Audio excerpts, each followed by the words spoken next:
did you come into contact with contextual therapy? I met Ivan Nagy.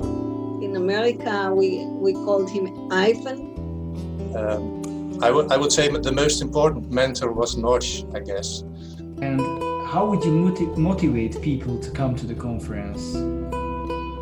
I think to meet people who know that fairness is in fact, it's the only thing that is driving us.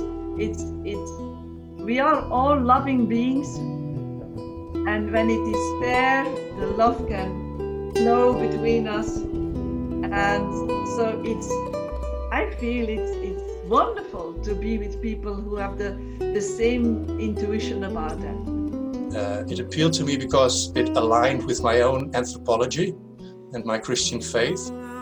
And I appreciated very much the emphasis on family relationships and the strength and the resources who are found within family relationships. About obligation that adult children owe their parents, debts that they owe their parents. I mean, therapists don't talk like that. We talk about, you have a right to be loved, you have a right to be treated well. What about your obligation to other people, right? The contextual therapy helps me to understand other groups. And from Nagy is rejunctive action.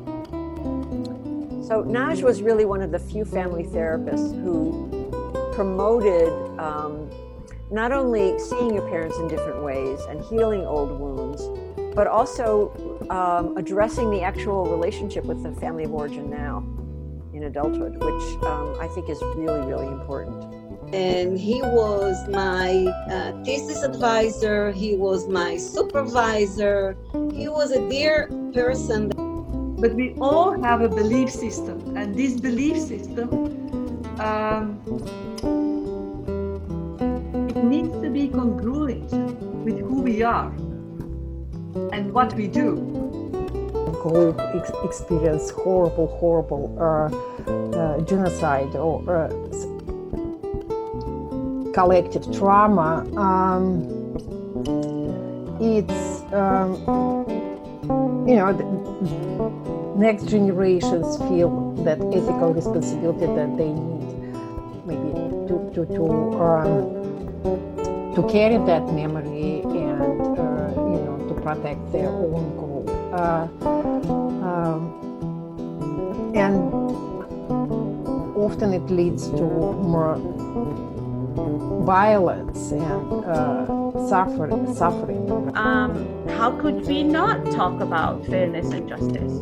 Because the contextual therapy was my choice to further develop, I also started my own practice for contextual therapy. And so this conference is important to me because it actually going to talk about a person that dared to bring this aspect of therapy to our field, even though it hasn't, people haven't paid that much attention to it because people are afraid. They're like, I don't want to talk about fairness. I don't want to talk about justice. Conferences in general, I think that if anyone wants to get a sense or vibe of the field at the moment, right now, here and now, there should be through conferences. And I do my best, to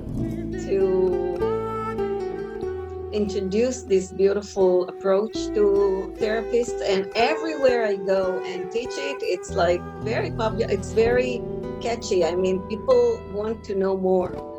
Include contextual and the idea of trustworthiness and fairness in what I do. How am I human for the others, but also how do I give others the possibility to be helpful for me? But I think what Nagy pointed out is that we can look for and cultivate the positive resources in families. What we know from neuroscience is that the brain is biased toward the negative, right? So the amygdala is always looking for the problems. So looking for the positive is really retraining our brain in a very profound way. So I really love that idea. So, it creates that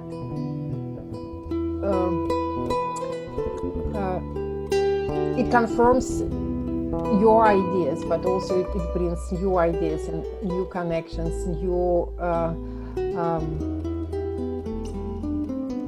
things we can do together. And today we are talking because we met at the conference. So that is about the conferences altogether. So it's What is your favorite food? Favorite Hungarian? Noted kapusta. especially Turashtash. Yes, I've been in Hungary about 25 times or so. Israel, no problem. It's really easy to get to Budapest. What we know about Hungarian people is that they're very nice, very polite, and very funny. They like humor-wise is like wow. And I can say that Budapest is a beautiful place.